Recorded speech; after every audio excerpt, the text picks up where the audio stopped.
If we look back at a timeline on about March 19th, Twin Lakes, as did all the hospitals in the state of Kentucky, shut down our elective procedures. We did that to make sure we had capacity to take care of patients that contracted COVID-19. That was about the same time that our economy was shutting down in order to stop the spread. Well, what happened then, and something we didn't expect, not only did we stop our elective procedures, but individuals quit coming to the emergency room. We saw that volume drastically drop. But then something great happened. Early April, under the leadership of Senator McConnell, both parties came together and passed what you all have heard is called the CARES Act. We got an advance payment on our Medicare reimbursement. We were one of the hospitals that qualified because we had fewer than 500 employees for the Paycheck Protection Program. And then the thing that got me the most excited was the part of the CARES Act, there was $10 billion specified for rural health care, and we qualified that as well. So here's what that allowed us to do. Not to worry about those expenses, bring our employees back that we had furloughed, continue to pay the ones that were working, and to concentrate on taking care of patients. And another thing that did, Senator, that $10 billion kept a number of rural hospitals in this country from closing. I just want to take this opportunity to thank you for your leadership and support for not only our hospital, but healthcare facilities all across the country. Thank you. This has been an unprecedented time to be a physician, and really something we haven't seen in a century, since the Spanish flu of 1918. We're the only pediatric practice in this county. For many counties, this hospital is the primary caregiver for the majority of patients around this area. I hate to think what would have happened if this place would have closed or significantly decreased its services. This hospital and this community and the leaders of this community have done a fantastic job doing the best that can be done for this community, given the circumstances of COVID. It's still changing, it's still evolving, and we're still working every day to make sure we're doing everything as best we can. It is a real virus. This is real, and our next speaker, I think, can attest to that. Guys, wear your masks. This couldn't be more real, and there's 140,000 dead Americans that can tell you that. My name's Chris Klein. I'm a nurse here on the medical surgical floor. I primarily work on the night shift. COVID-19 is best described in one word: devastating. About 2 to 3 weeks into the heightened awareness of the coronavirus, COVID-19 became very personal for me.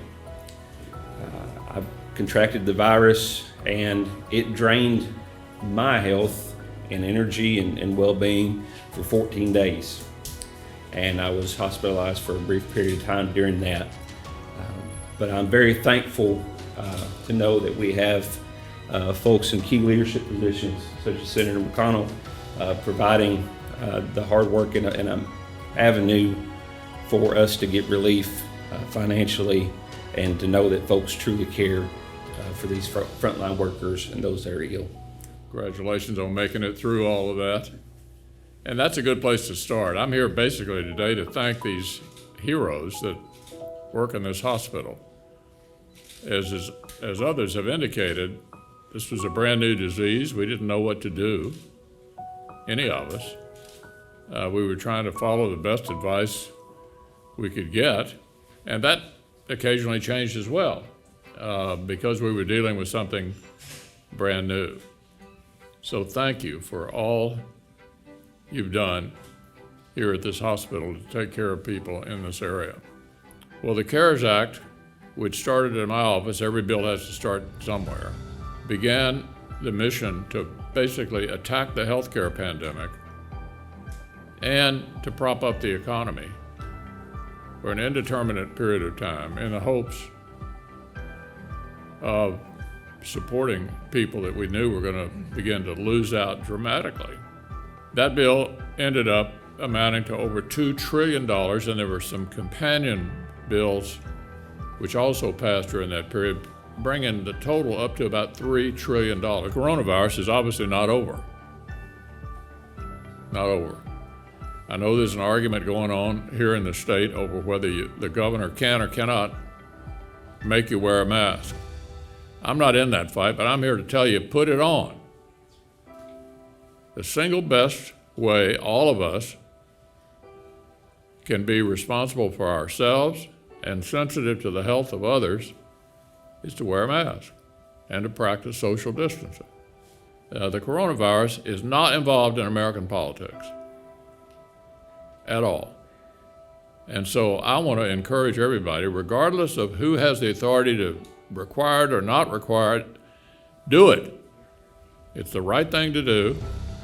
We're obviously having something of a surge in our state. And so if you're just a regular citizen, wondering how you can be helpful, it's wear a mask and practice social distancing. Now, when does it all end? It ends ultimately when we get a vaccine. We have been pursuing both testing, treatment, and vaccine like the Manhattan Project pursued the atomic bomb during World War II, with a total, intense focus and one heck of a lot of money. My message is, I don't know when we get to take these off. None of us do.